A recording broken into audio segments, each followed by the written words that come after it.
Over 100 athletes from more than 20 countries competing here in Edmonton, Canada for the big one, the 2001 World Championships.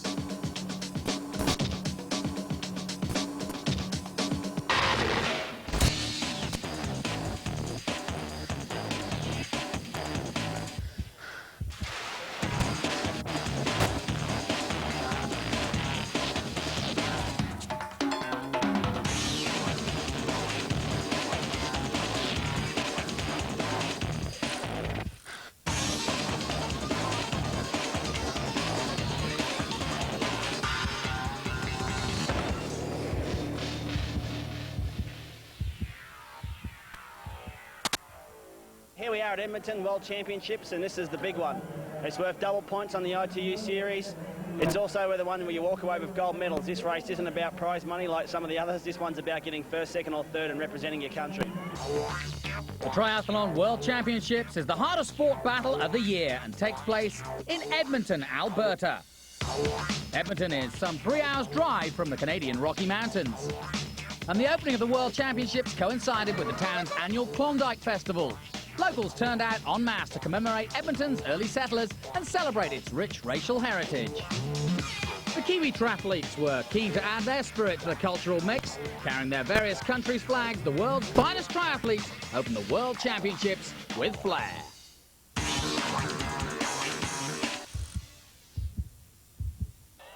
Defending her title here in Edmonton is current world champion Nicole Hackett. There's no doubt that Hackett will want to retain her crown.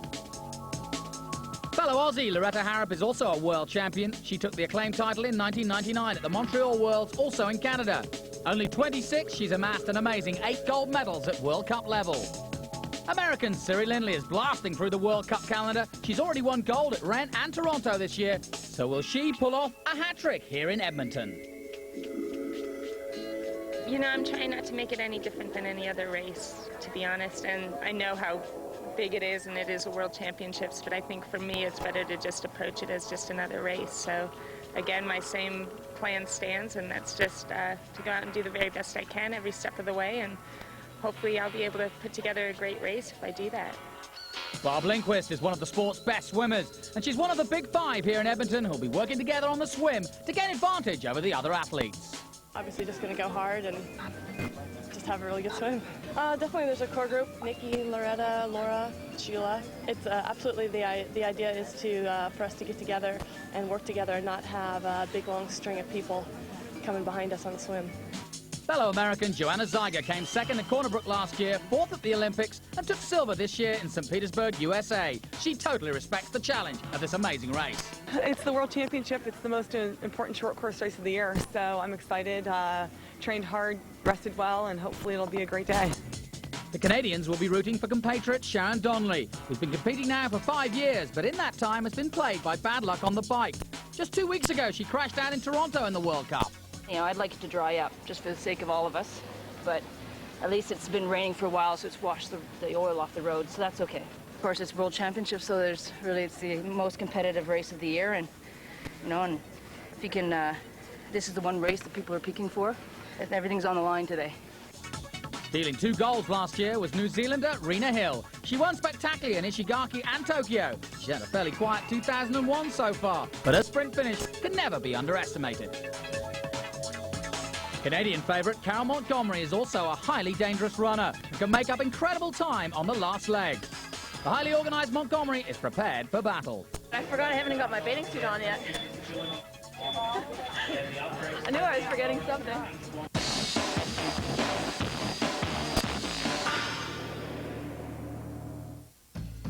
Carol Montgomery is the fastest runner on the series, and she came second at last year's World Championships.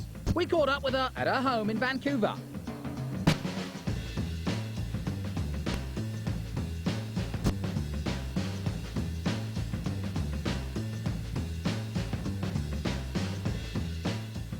Vancouver, you just see people everywhere running or riding, or mountain biking is really popular here. Skiing in the winter, so it offers so much as a city. It's just an amazing place to live. But don't come here to live. You can come and visit. Don't come here to live. this is like the downtown core of Vancouver. It's a lot of different little shops that tourists can buy souvenirs and stuff. A few pubs. Here's a pub here that I've been to. This is what Gastown is named after, Cassie Jack right here. We also know. This is what Gastown, this is who Gastown is. This is who Gastown is. As you can see, everybody recognizes me coming towards to get the autograph. Like the Queen's Way. I moved to the city when I was 12, so I've lived here ever since. I live over in North Van, which is at the bottom of all the mountains. I have 4 sisters and 2 brothers, and my parents live in North Vancouver and still own the same house that we grew up in. Even though my family's great, it takes away a lot from my training sometimes because I get caught up in doing what they're doing. I always feel that's one of the reasons I've been in the sport so long is because I do have a good balance, and I think my family is a big part of that. In St. Petersburg, USA this year, she won gold despite finishing only 17th on the bike leg. I couldn't believe I won it. Like, even now I think back of it and I look at the run splits and compare my times to the men. I'm like, wow, you don't hear anybody really around you. You sort of hear like just a buzz around you.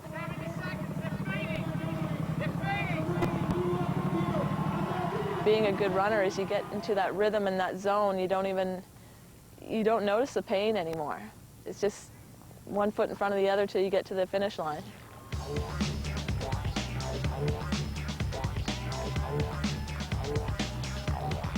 So I've been blessed with genetic makeup, and my mom, she's 72 years old and she just did a road mile. She ran it in 7:06, which is an incredible time. It sort of runs in the family, the running, and definitely got it from my mom's side. So it's one thing to talk about Vancouver, how beautiful it is, but the best way to see it is to get up in one of these.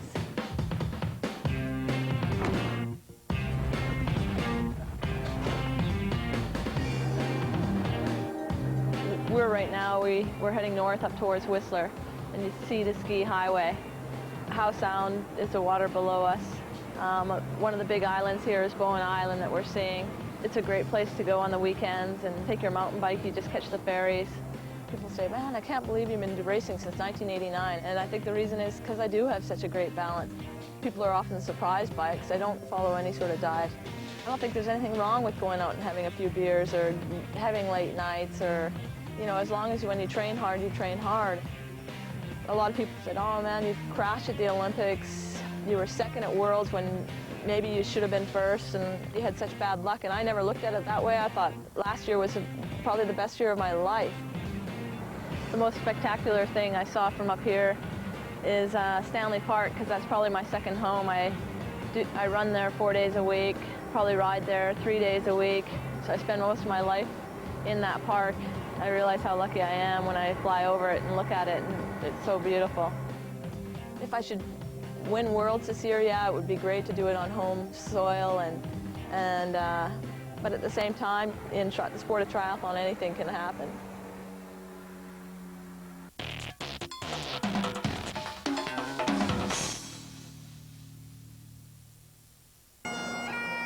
As the rain blows in from the Rocky Mountains to the west of Edmonton, the tension mounts as the women line up for the start of the race. The world's best athletes make their way past the dedicated crowds. American Siri Lindley is last in the queue. She's a wild card here because she missed the qualifying race in the USA.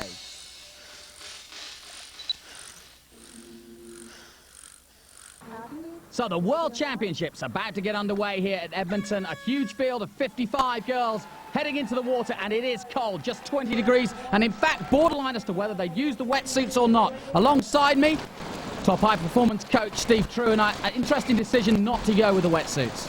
Well, the conditions are really judged by the race organisers under ITU protocol, and the swimmers we see leading at the moment will be absolutely delighted. When they do wear the wetsuits, it's an equaliser, and it gives the less good swimmers a much better chance of staying up with the pack. And already, Jonathan, we can see 5 girls getting away very early on. A lot of planning going on before the start of here in Edmonton, because they wanted to get ahead, these 5, didn't they? Well, I think what's happening with triathlon now, people aren't working by countries, they're actually working by discipline. The strong swimmers want to get away. If they leave it late, it comes down to a running race, and we've seen that several times before already this year, then obviously it's a big disadvantage. If the swimmers can make a break, if they can work together on the bike, it gives them a lot of leeway going into the final discipline. The group includes Laura Reback, Nicole Hackett, Barb Lindquist, Loretta Harrop and Sheila Taramina. 3 girls from the USA, 2 from Australia. That is the lead pack at the moment, and it's a very strong pack of swimmers indeed, including, of course, Sheila Taramina, a former gold medal winner at the Olympics in swimming. So that's how good some of these girls really are, as we see this pack starting to pull ahead of the rest of the chase pack. Well, I think Sheila Taramina has added a new dimension since she's come into triathlon. We got very used to seeing Barb Lindquist leading out of the water along with Loretta Harrop, then Nikki Hackett as she moved up to the senior level. But now with Sheila Taramina and Laura Reback there going into it, for the first time that I can remember seeing, Loretta Harrop isn't leading the swim. As you can see, the girls have a 2-lap course here, out of the water and back in again before they come into transition. So I would have thought hard to keep the concentration when you've got to get out and in again and then keep your rhythm. It is very, very difficult, and this course particularly, it's very shallow, so we're seeing the girls really run into the water 2, 3, 4 steps before they take the dive, and we saw the athletes before the race having a couple of days really practicing on this first into second lap. And of course the girls get a chance to get out of the water, have a look behind them, look out of the corner of their eye and see what the gaps are and who is in that chase pack. That's the critical thing. They're almost certainly they know who's going to be alongside them in that lead gap of 5. But at the moment we can see Laura Reback and Sheila Taramina. They've taken a line over to the left, and perhaps they have a plan inside a plan that they're looking to get away on the second lap, apart from the other 3 athletes who are out there swimming with them in the first. Well, Taramina and Reback leading the way at the moment. Of course, Taramina, we've already mentioned her swimming skills. 6th last year's World Championships in Perth, and looking strong here in the early stages. Of the local fans, of course, here in Edmonton, looking forward to seeing Carol Montgomery. But she's in the middle of the chase pack at the moment and trying to keep up with these girls. Well, Carol Montgomery, she was so confident this morning. I mean, she has been around for over a decade at the top in triathlon, and to have the World Championships again in Canada, it's the 3rd time in Canada, she really feels that she needs to get a World Championship to perhaps seal her credentials. So the big 5 at the front, making the break. 3 girls from the USA, 2 from Australia, working almost like a team, but of course very individual. And when we get to transition, we'll see them all obviously trying to break away and make their way onto the bike as quickly as possible, but as individuals rather than working together as they're doing here in the swim. Well, a critical thing, really, the whole of transition. People talk so often as triathlon as the 3 sports, and really it's 4 or even more. The transition is that 4th discipline, and then perhaps the 5th one is the mental attitude. And this is where it comes into play now. They're going to be looking around. You can bet that they're just going to be look behind. What sort of gap have we got? How hard do we need to work out as we're going up here about a 200-metre run into transition? And Sheila Taramina is first out of the water, but Nicole Hackett right on her shoulder, as you see there. A group of 5, though, as the rest of the chase back starting to come out now. Well, Silvia Geminani from Italy there, and she was in fine form, very confident again this morning. She was down at the water's edge very, very early. But in transition, this is where it is critical. 5 out together, they know each other's strengths, and they're just going to be looking to work together to really try and establish a big, big gap on the rest of the field. So much can be gained or lost in transition, but as you can see, all 5 of the leading girls getting out quickly. Quick look at the split. Sheila Taramina the fastest, Nicole Hackett 2nd, Loretta Harrop in 3rd, and Laura Reback 4th fastest in the swim. The World Championships in full swing. We'll be back with all the rest of the action from the women's event after this.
Welcome back to the World Championships.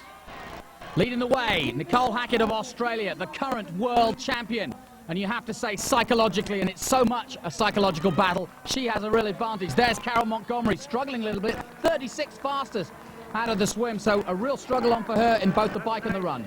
Well, Carol's going to have a big pack around her, certainly on the bike section, but it looked to me as if Nicole Hackett was originally going to really try and go by herself there. And a lady with something to prove, defending world champion from Australia, Perth last year, but now that big five back together, and already, Jonathan, we can see them working together in this draft legal situation. Somebody goes through, they'll jump on the wheel, they want to get as much time gap as they possibly can. Not easy conditions for the women's event. It's been variable in terms of the weather, with wet weather causing the track to be somewhat slippery, and also very hilly, this particular course, as you can see as we approach one of the hills here. It's going to be tough. It is difficult. It's a lot more difficult course, I believe, than it originally looks when you just look at the profile. But they're going up this slope 6 times. You can see them coming through in transition now, and a very, very tight chicane. They're a double bend, going in hard on the left, straight out on the right. And again, tactics, bike handling, discipline there can really make a difference. Joel Franzmann from Germany leads that chase pack. Yes, it's very important for the girls to get this right. You want to push hard, but you don't want to push too hard in these conditions. We're back with the leaders again. Loretta Harrop, though, wanting to push as hard as possible. Number 1, that psychological edge, remember, so important. Looking around, looking for the teamwork now to follow on the bike here, getting a bit of drafting. Through another left-hand turn. And oh, Hackett's gone down! The world champion is down, and it's taken 2 other girls with her, and she's not got up either. The other girls are looking as though they're going to get back up and get back onto their bikes. Harrop is up and on her bike, but Hackett is down and out. She has a quick word with Harrop, but she's not moving, and she's distraught. Leading and now nowhere. Oh, poor Nikki Hackett. Just look at that again. My goodness me, that's a really bad crash. Right over, I think she actually landed on the face there, and we can see Loretta Harrop right over the top of her bars, and yet she still gets back on the bike and really wants to go for it. And all through her mind, she knows she was the current champion. She was looking good to repeat here at Edmonton, and now it has come to nothing, and she's just, well, there she is. We'll try and find out if she's going to continue or not. But as you can see, getting medical attention, and just, I would have thought more psychologically distraught rather than the injuries. They work around these injuries. Of course they do, but I think with looking at Nikki there, she really did look in bad shape. There was a lot of blood on her legs, I think even some cuts on her face, so very, very difficult to continue after that. Still, with Joel Franzmann there from Germany leading that chase pack, and a real different dimension to this race now. 4 still at the front, but there's a lot of shaking up there, and the mental games we talked about earlier, they really are going to start coming into play now. Barb Lindquist of the USA, number 2 at the front of this lead pack of 4. As you can see there, pushing on, trying to drive those women forward. There's the chase pack. And we've just got reports that Nicole Hackett, the world champion, is definitely out. Yes, she's out of the event, as you saw that big crash. Sheila Taormina, though, is back on her bike and trying to make her way up as quickly as possible. The girl that was first out of the swim, now trying hard to get back on level terms. Well, trying hard to get back, but we just see Loretta Harrop shaking her head there. It hasn't worked out. They put themselves on the line. They went for it very early on. But as we said, the way the race has developed has changed completely, changed drastically with that crash. And we now have a big pack, an entirely different dimension now coming into play. Yes, it'll be interesting to see them come into transition in that huge pack. Plenty of fisticuffs there. Carol Montgomery making a huge effort to try and catch up. The local favourite, of course. Back with that lead pack, though. We can see people just beginning. There's a bit of a false war going on now. People moving up, moving down, having a look behind. See who's that? Leander Kay from Great Britain just sitting behind Sheila Taormina there. But we can see just the pace of the whole bike section really has slowed down drastically here. And you can see the greasy conditions have already caught out some of the best, including the world champion, and now they've got rain to continue with as well. It's going to be very, very hard in these conditions. You've got to push hard, but you've got to be very careful. Coming in now to transition. This is going to be all important. They've got to get this right. A slip here and it could be all over. Now, very, very carefully in there, but you've got to be fast as well. It's a difficult transition. They're coming around that tight bend, so they do have to slow down. Christiane Pilz from Germany leads in. She does have a little bit of a gap there, but really very, very close. And Ciri Lindley right at the back of transition, coming in at number 60 with that wild card. And it does add, again, another dimension even to this race. As she gets her running shoes on, she's going to be able to see the whole of the field in front of her. And what a great position. She can work her way through this. And she's just moved up right onto the shoulder of McKeely Jones. We can see McKeely with her number there. She's got to get that on. She's got to have the number showing in front. But Ciri Lindley leads out. And a quick look at the splits from the bike. Williamson, Evelyn Williamson, New Zealand fastest. Joel Fransman, Germany in second, and Catherine Smet of Belgium third. Yes, Ciri Lindley with a superb transition. We mentioned her as a wild card. The reason for that, she was injured during the qualification, but now we know how strong a runner she is. She's out there with McKeely Jones right on her shoulder, but that was brilliant by Ciri. No prisoners taken there, Jonathan. Ciri Lindley, McKeely Jones, bang, out of transition, and they're going for it. Rena Hill with Joanne Zeiger there in third and fourth place. Rena Hill's been around for a long, long time, but I do believe Ciri Lindley thinks that this race is destined for her. She's got in on a wild card. She's in the best form ever of her life and is running so strongly. And she's moved away from McKeely Jones on this first lap. Yeah, already she's got a gap on McKeely Jones, third place. Battle going on, though, continuing, but Ciri Lindley, look how comfortable. What a year she's having, and she's looking ever, ever comfortable. McKeely Jones, almost machine-like in that rhythm. Two good, very good rhythms between the two girls at the front, holding off third place at the moment. Well, McKeely Jones has been at the top for a decade. She has every single possible experience going. She does know how to deal with this, but the word is, can she do that? Look at Ciri Lindley, so relaxed upper body. The shoulders are nice and loose, but with that nice and looseness there, a lot of control power. McKeely Jones, really a great technician, thinking what she does. Contrast again, Ciri Lindley. It is loose, she's in control, and now she's beginning to believe that she really can win this. She's broken away from the main contenders. She knows Carol Montgomery is back there somewhere, but there was a big gap before Carol came out of transition. McKeely Jones knows all too well as we take a look at the battle still in third place. Rena Hill and Joanna Zeiger still together, but McKeely Jones knows that if she's going to catch Ciri Lindley on this kind of form, and it is brilliant form, she's won 2 events already in Rennes and Toronto, and so she has to be odds on now. McKeely Jones will know that. She's going to have to move really quickly if she's going to stay with her. Oh, you have to look there at Joanna Zeiger in battling for third place. I mean, this girl was 4th at the Olympic Games. She races all the time. She doesn't care what distance it is, and she's always at the top of her performance there. McKeely Jones, another lady, at the top of the performance in the world. But at the moment, the lady in form, and the real battle for me, Jonathan, who's going to get the bronze, Rena Hill or Joanna Zeiger? And we've got a good example there of the hills involved, and it really is a tough course. We've mentioned the weather as well. It was slippy conditions on the bike, and we already lost the possibility of that group of 5. They were trying to break it early, but they weren't able to stop this woman, Ciri Lindley, 18th fastest in the swim, but then coming through on the bike to 6 overall. McKeely Jones still in 2nd place. And there is Carol Montgomery, runner-up to this event last year, but really struggling to stay in the top 10 this year. Ciri Lindley not struggling at all, though. She's not going the wrong way, as the sign said. She's going very much the right way towards a world championship. What a season she's having. McKeely Jones, though, trying desperately to stay with her, but not looking as though she's making any inroads at the moment. Well, every time they turn around, they're just going to have this great overview of what's going on. Ciri Lindley turning first. You can bet your life that she's going to be just counting the seconds as she does the crossover with McKeely Jones. Equally, McKeely's going to be doing that between herself and Ciri, and then looking back to that bronze medal fight between Jo Zeiger and Rena Hill.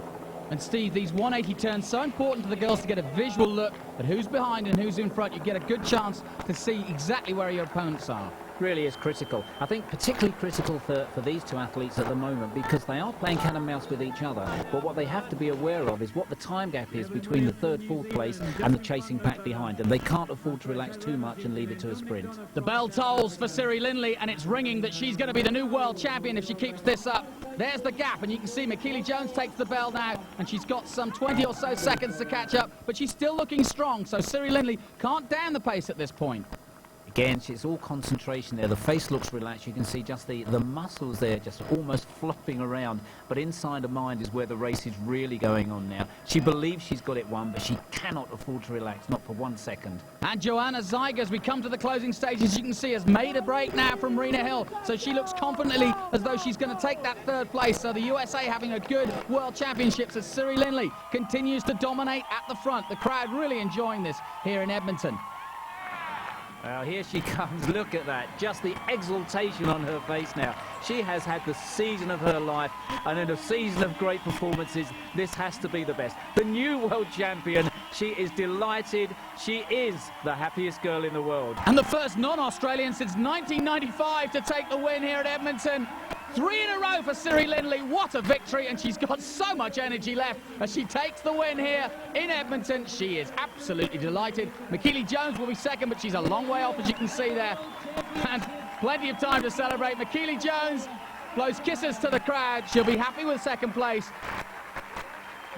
Competent performance by her. And it looks as though USA in Joanna Zeiger will take third place. She made the break from Rena Hill. It was a good battle all the way. But Zeiger, there she comes with the flag as well to take third. And the other two girls are there to greet her. Well, we're seeing three of the best athletes in the world. Great performance right the way through. Carol Montgomery the fastest, but it wasn't enough. She finishes way down the field. Ciri Lindley, McKeely Jones, the fastest in that run. But overall, Ciri Lindley, 3 in a row, quite magnificent. McKeely Jones of Australia second, Joanna Zeiger of America in third.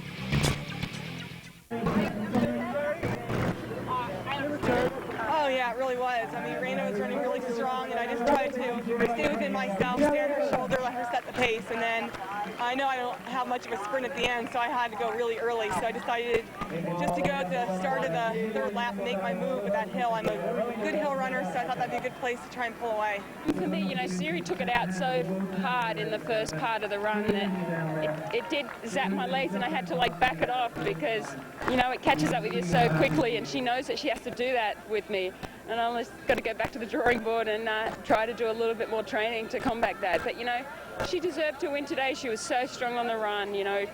Congratulations to her. I just think I'm the luckiest girl in the world right now. I mean, I got out there today. I'm so blessed to have the most amazing coach in the world, the most amazing training partners, and the most incredible family who have been supporting me through this whole time. You know, the last 2 years I've just devoted my entire life to this, and to feel as though I finally was able to put it together, and to put it together on an important day is just unbelievable to me. I mean, I can't believe it when people say world champion Ciri Lindley. I would have never thought it could be me.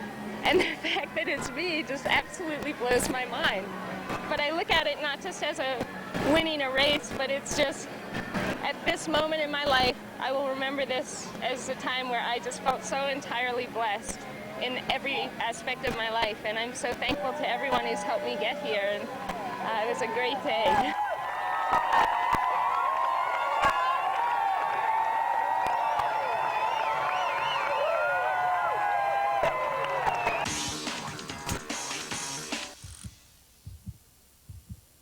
The reigning world champion Olivier Marceau took the crown in Perth last year, but he won't be defending his title here in Edmonton. Instead, the Frenchman's chosen to spend time with his new family. Olympic golden boy and Canadian favourite Simon Whitfield took top podium place in Toronto 2 weeks ago. He's never won a world championship title, but he's confident. I'm really excited about racing. I was really excited to race in Toronto, and then the form I had in Toronto was a good indication for me. Being here in Canada is going to really make a difference. You get the home support, but you're also unfamiliar. A place I flew an hour to get here. So little things like that really add up to be a big advantage. I'm really excited about racing in Canada. Chris McCormack's won the World Championship crown. He stormed the lead in '97, but he's never one to be underestimated. He works hard on the bike and can lead the run comfortably. Fellow Aussie and triathlon veteran Miles Stewart is back on form and hungry for victory. Yeah, man, I feel good. You know, I had a good race in Toronto a couple of weeks ago, which was a good hit out. And now just looking forward to getting out there, doing the best I can. This race here depends a lot on the swim, so hopefully get a good swim out there and be somewhere up near the front on the bike. And you never know, if it's possible like Toronto, and try and get away off the front and have a bit of a gap coming into the run. Yeah. Strong runner Chris Hill is also one to watch out for. Kiwi Craig Watson is also in form this year. He took gold at the Ren World Cup and has now got the World Championship title in his sights. Hunter Kemper, USA's #1, is also here to show his mettle. He came second to Whitfield in St. Petersburg. I think biking is one of my stronger things, and it'll be interesting to see what happens with Naka out there and him trying to plug away, and it hopefully should tear it up. I mean, the past couple World Championships, I know at Perth they had a pretty good kicker in there, and but Montreal was really flat in '99. So it's good to have a course that actually is hilly, that work, and you can break it up and not just come down to a, 40 guys on the bike come off and just, 10K run.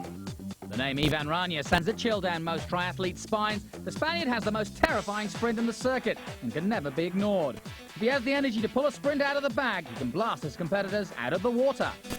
Another good sprinter is Peter Robertson. He came second in last year's World Championships. He only just scraped into the Australian team 2 weeks ago when he qualified in Toronto. Coming up after the break, all the action from the Men's World Championship from Edmonton 2001.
The pipes play for the world's best male triathletes as they make their way to the start. Local pressure is on the Canadian Simon Whitfield to sweep gold yet again.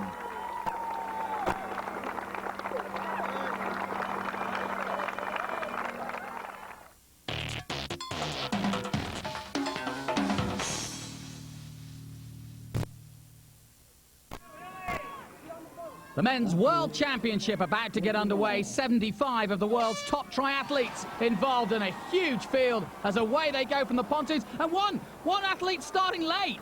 Oh, my goodness me. Gilberto Gonzalez from Venezuela there. Obviously had a bad pontoon draw. Goodness me, he's ranked quite high in the world. He should have picked better than that. But choosing to run along rather than to take a longer swim line. Very interesting. I don't know if it's going to give him any advantage at all. The pontoon draw is so important with such a huge field like that, and who gets the best positions, how's that decided? Well, it's done on the world rankings, Jonathan, so the elite athletes, the elite of the elite going into it will get the first pontoon draw, and certainly, as we've talked about earlier on the team tactics, we pretty much know that the athletes will talk about where they're going to go. Normally it's the three main spots in the middle, to the left or to the right, and with Gonzalez going over on the right-hand side there, he realised he'd made a bad draw. And bunching and fisticuffs bound to ensue as they come towards the boys here, and it really is tight in this huge field. You've really got to get your elbows out there as well as try and keep your rhythm, but you can easily get pushed back if you're not, well, quite physical and strong with it. Well, nice there to see that boy, the sausage boy. It really gives a more gradual turn round, and I think the worst of the elements of the fighting and the fisticuffs, and of course no one ever means to do it, it just does happen. The worst of the elements are taken away because of that gradual turn. And the field spreading out there. One of the leaders, Matt Reid of New Zealand, big 6'6", strong, powerful swimmer, always does well here. But starting to spread out now here in Edmonton. Cold conditions, as we mentioned before. And obviously I would have thought they'll be glad to get out on the bike as soon as possible because it's icy in there almost. It is very, very cold out there. I think they're going to be a little bit happier at the front now, as we see just beginning to edge away and almost one straight line beginning to form. Much, much easier to pick your line, to make sure you've got a nice clean entry with the hands and really develop that push back there. coming to the end of the first lap now. They'll be looking out, they'll be beginning to sight already on, and of course crucial, Jonathan, as to what sort of entry they make going into the second lap.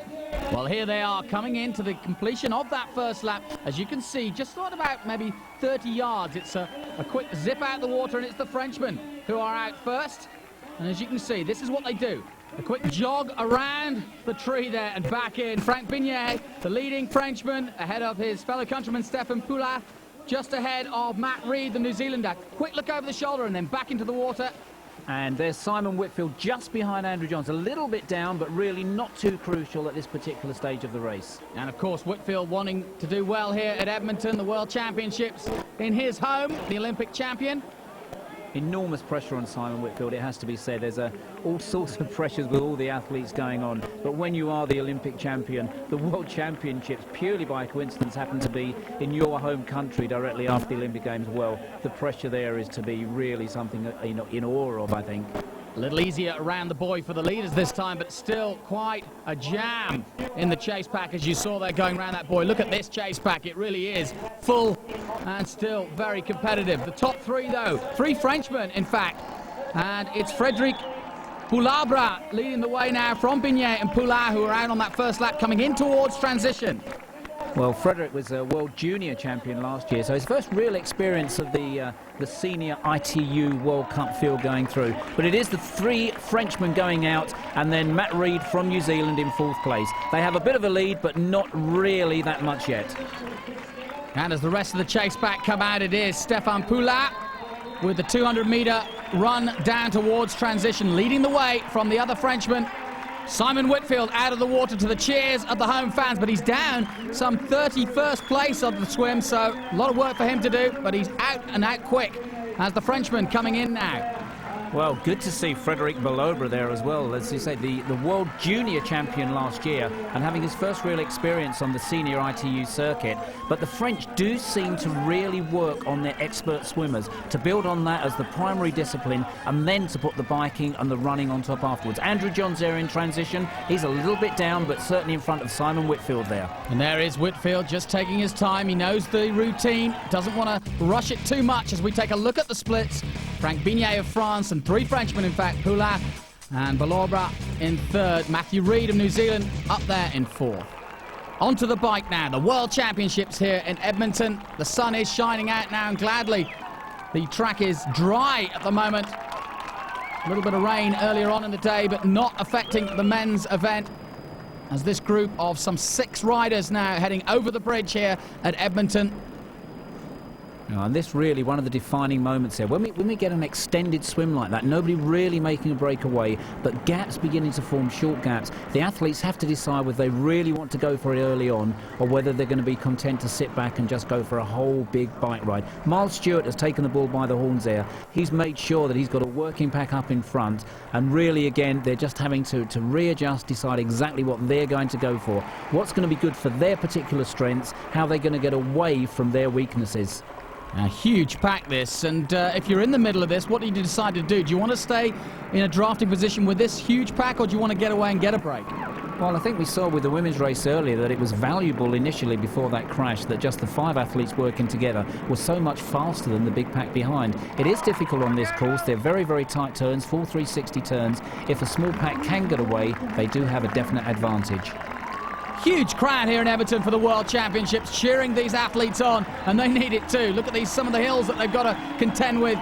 Making a mini break at the front, it is the Frenchman, Stefan Poulin of Montpellier, and of course 5th in Rennes in the World Cup event, and now leading the way here, trying to get away if he can. Well, also a little bit of the safety element there, just getting away on that 360 turn and then the chicane going out of transition time. Really reforming now, a bit of a false storm, a bit of a false war, deciding what's going to happen. Nobody really committed to making a break. They maybe just be sitting in the pack, having a word with each other. You're going to go off the front. If you go for it, I'll stay with you.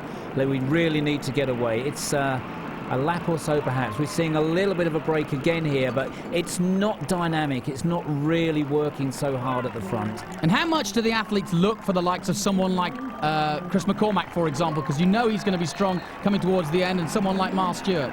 Well, McCormack's the man to look for. He's the strongest on the bike at the moment. He's made that commitment in all his races. If Chris McCormack's going to go from the front, everybody will try to jump on his wheel immediately. Talking of the front, Craig Alexander from Australia now hits the front. Well, Craig again, just trying to get away. He's going to be looking back. Is anybody going to come with me? Because if you're not, I don't think I'm going to be staying out there by myself. And this is going to be the pattern of the race, I guess, for this lap, perhaps the next one, with the athletes just testing themselves out, seeing who's got the commitment to go away from there. Llanos from Spain has made that commitment. He's moved up, so we've got a little group of three beginning to work together. And as you can see, up another incline, working all together, the two Australians and the Spaniard. Here's that chase pack. We mentioned Chris McCormack, there he is. But look at his shoulder. It looks as though he's got a bit of road burn there. He's had a fall of some sort. McCormack was really quite a nasty tumble there just in front of the main grandstand, but he's got back on and he hasn't waited at all. He's just gone from the front. I'm going to get off now. He wants to get out of trouble, and he is really making that commitment. He beckons to Richard Stannard of Great Britain to come through. If you're going to stay with me, Richard, you're going to have to do your work, says McCormack. Yeah, it's great to see. Really pushing each other on here. On the bike section, the World Championships, remember, they all desperately want to win this particular event here in Edmonton. Well, a big breakthrough for Stannard there from Great Britain. He was added to the British team when Simon Lessing dropped out. And to be up there in the first two now with one of the sport's legends, even the early days really of triathlon. Great to see Richard Stannard up there now with three Australians. I think Miles Stewart there and Peter Robertson. Yes, Miles Stewart and Peter Robertson. Stewart working ever harder. His stamina and experience, I'm sure, trying to pay off on this very, very tough course. Well, we're just going to have to see now, can these four stay away? Now, Richard Stannard's going to be very unsure here. Three Australians. What's he going to do? Dare he just take a ride? He's going to be thinking of his other British teammates, but certainly as an individual sport in that position, he's going to take every possible advantage he can, try to stay with them, and maybe he just believes he's in chance for the medal here. So into transition they come. Stannard hounded by the three Australians right behind him. But it's these four who get in quickly, and they'll want to get out quickly too because there's a big chase pack right behind them. I often wonder just what the athletes are thinking of this. Miles Stewart must have been through transition literally thousands of times. He looks so confident, he looks so cool now, and we're beginning to see a little bit of a break there. Three athletes getting away before this big chase pack comes in. Professor Chris Hill gets his bike racked, and again the confidence of racing the Formula One series in Australia, so confident, knowing what they're doing, and out comes the big New Zealander. Yes, Chris Gemmell getting a good transition there. Away they go. There goes Llanos as well. Chris Hill is out. There goes Simon Whitfield. They're all away now, this chase pack. A quick look at the splits. McCormack the fastest. Robertson, the Aussie, in second place. Richard Stannard of Great Britain in third. Chris Hill fourth. The Men's World Championship really hotting up. We'll take a short break. We'll be back with the rest of the action after this.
Welcome back, Edmonton, Canada, the World Championships for 2001, and we're in the men's events and the closing stages. Peter Robertson has made a break at the front and looking comfortable, number 17 of Australia.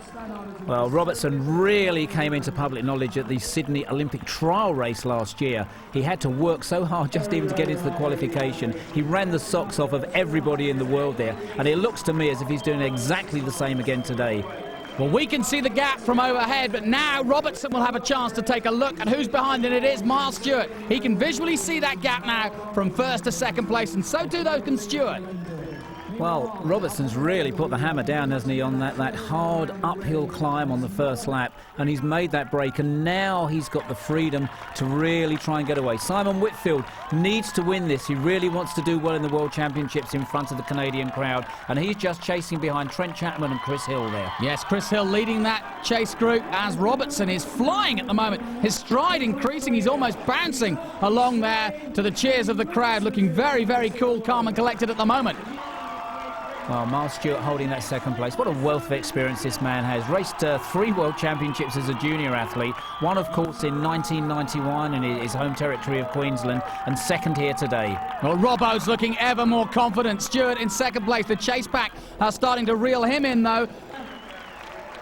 Well, big changes there in the chase pack. We saw Richard Stannard very briefly, really feeling the efforts of his previous hard work. And then Ivan Rania, Simon Whitfield still there and still looking very, very challenging. You've got to watch for someone like Rania from Spain. He's got a great sprint. We've seen it all before. Chris Hill's, though, right on his shoulder, so he could have a real grandstand finish. But I doubt whether any of them are going to catch this man.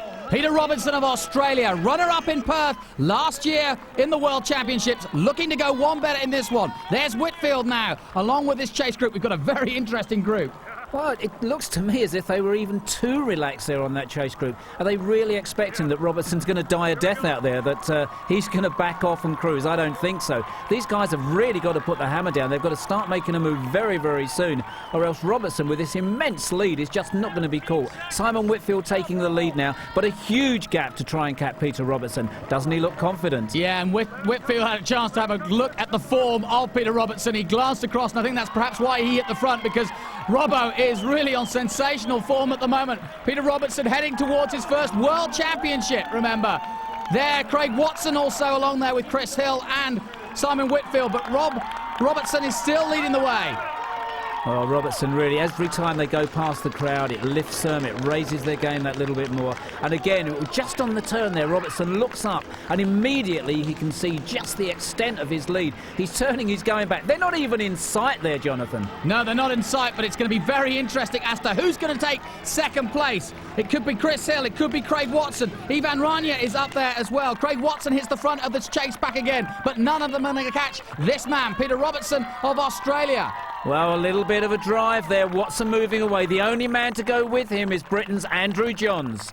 Andrew Johns of Great Britain will try and stick with him. He'll be going for a medal if he can. Robbo gets the smile on. I think he knows he's got it now. Chris Hill back up with another sprint. So Hill's going to have a go now. Well, this has really been a stretch and work. That chase gap down now to, perhaps 30 seconds. The chase, just 4 people left in there, and people beginning to drop off the back right now. Whitfield going strong still, but Chris Hill making as much as he can on Peter Robertson. Had a disastrous swim, but has made it up, and he's up to second place and chasing hard on Robertson at the moment. There he goes through the turn. Behind him, Craig Watson takes a look over his shoulder, sees that Ivan Rania, the man who's got such a great sprint, Watson will be aware of that as he's in third place. He'll be keeping an eye on the Spaniard behind him. Whitfield is out of this, and certainly in terms of the podium, that's for sure. Now, Rito hug there along with Simon Whitfield. I wonder if they just waited too long there. Chris Hill certainly stole a march, didn't he? He really seemed to put in a lot of work very, very quickly, and I think he's established himself as a medal winner here. Well, Chris Hill looking a strong second place, but Robbo, look at that, waving to the crowd, playing to the crowd. The man from Kirrawee in Australia heading towards his World Championship. What a feeling that must be. Runner-up last year, remember, this is going to be his, and the crowd go nuts for him. Absolute dominance in the run. How about that? You're coming into a World Championship final, the final straight. You've got time to turn, to acknowledge the cheers of the crowd. We just had a quick glimpse of his sticks there that he runs with, and I don't know what they do to him, but whatever it is good. That's right, he turns to the crowd. Look at me, me, says I'm world champion, runs backwards, not at all worried about Chris Hill, chasing hard in second. Craig Watson delighted with third. He broke Ivan Rania, who is now going to finish in fourth position. There he is in the background. The top three are finished. Rania is fourth, and it looks like Andrew Johns will take fifth position. So very, very strong chase there by that chase pack, but they couldn't stop Robbo today. Here comes Simon Whitfield, the crowd favourite, an Olympic champion, but not going to get in the medals today. Well, Simon Whitfield must be so disappointed, but it has to be said, what a great performance with all the pressure there, and he's still looking so smooth. Bitterly disappointed, but immediate acknowledgement there to Peter Robertson, the new world champion. Yeah, Robertson got it just right. Had time to slow down towards the end there. That's why he was fourth overall in the run. Craig Watson the fastest, Chris Hill and Ivan Rania all chasing hard, but not enough to catch the man and overall world champion this year for 2001. Peter Robertson of Australia, Chris Hill second, and Craig Watson of New Zealand in third. I had a good swim actually. There was sort of a little pack away, but then we didn't really work and we closed down pretty quickly on the bike, and then once everyone realised everybody else was there on the bike, we sort of didn't do too much and let Mackie get away again. He's just too strong on the bike, hey? And then come down to the run, and my goal was to go sort of the end of the second lap and try and break everyone, so I know I haven't got the same sprint as everyone else. And I did that, and I sort of broke the group up a bit. And I'm just stoked in the end, I mean, I got beaten by a couple of guys, but I couldn't have done any better. It's a dream of mine to get a World Championship medal before I retire, so I can retire in peace one day now. It was a really tough run. Robbo was just had a bit too much time on the bike there, but I know he had an awesome race, and I'm stoked. We went 10 months and 5 days to get back on top of the world. Feels pretty good. Yeah, been saving this race all year. Done nothing this year, but this is the one I wanted. And I come out and got it. I'm wrapped. Can't believe it. I can believe it. It's just unreal. I was confident after Toronto 2 weeks ago. I raced well, but that day I wasn't racing for a win, I was racing for a spot on the team. Today I came here racing to win, and that's what I came here and that's what I did.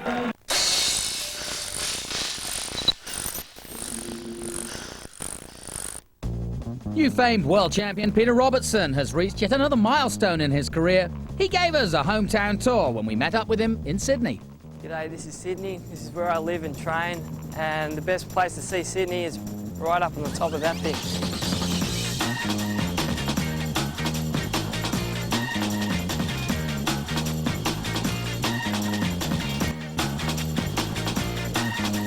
Hi Peter, I'm Sarah. This is Wendy. Hi, how you doing? Sarah, Wendy. Excellent, you ready to go? Oh yeah. Fantastic, Great. let's go.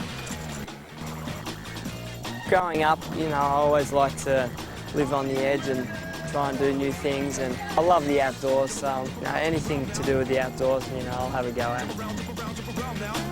Okay, Quinn, you ready to go?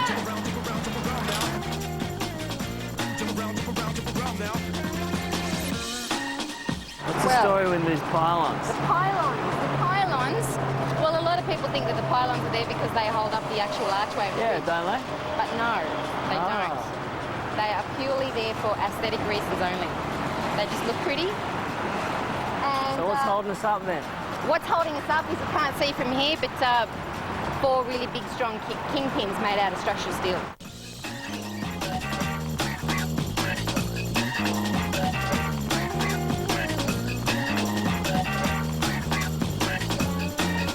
Robertson was relatively unknown until he stunned competitors with his performance in Sydney 2000. Coming into the race with no pressure and no expectation from the media or hardly anyone except myself, it was just a perfect build-up, and bang, I just hit the race, felt great, and the rest is history. Fives to the man from Sydney, Australia, heading for the Olympic Games. He's going to run backwards towards the finish. I've never seen anything like this. I wanted to make sure that I enjoyed the last few hundred metres. I raced to win. I'm not there racing for a particular time. I knew I'd sewn the race up by then, so I wanted to enjoy it as much as possible. It wasn't something that I planned on doing, you know, before the race, but yeah, just spur of the moment. I was excited and the crowd was excited, and I just wanted to show, you know, them how excited I was, and that was the best way to do it.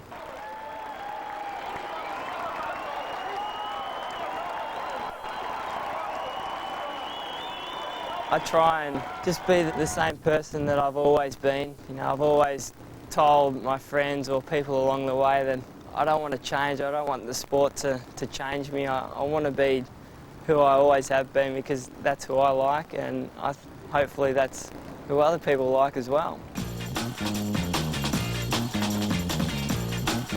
Now comes the hard bit. You'll see when we get there. Oh, what?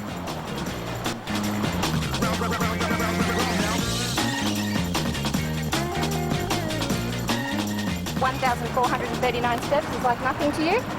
No, I'm struggling here. I could run up this thing all right, but I can't walk up it.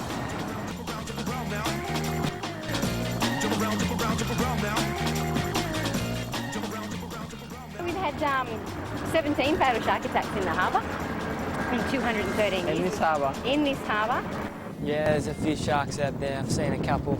I had to kick one off once, but that was it. That was a few years ago, though. I was out surfing and this one came near me. I was out by myself, no one else would go out there, but I had to go. Came close, gave him a little kick, caught a wave, and that was it. I was out of there.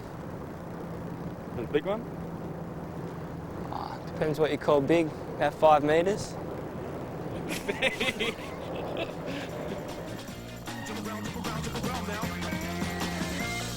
Guys, we're at the top. Welcome to my office. Hey. Yeah. Thanks. Thanks for that, Wendy. Well worth it. No worries.